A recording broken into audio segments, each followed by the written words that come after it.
ಬರೋಣ half an hour ಮೇಲೆ ಆಯ್ತು.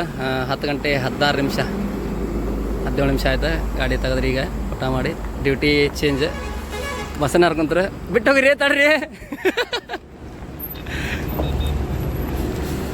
ಸೊ ಬಸ್ಸನ್ನ ಡ್ಯೂಟಿ ಸ್ಟಾರ್ಟ್. ಈಗ ಮುಂಜಾನೆ ಅವ್ರು ಗುಡ್ ನೈಟ್ ಡ್ಯೂಟಿ ಮಲ್ಪ ಹತ್ರ. ನಂದೊಂದು ಹಿಡಿದಿಲ್ಪ ಅಣ್ಣ.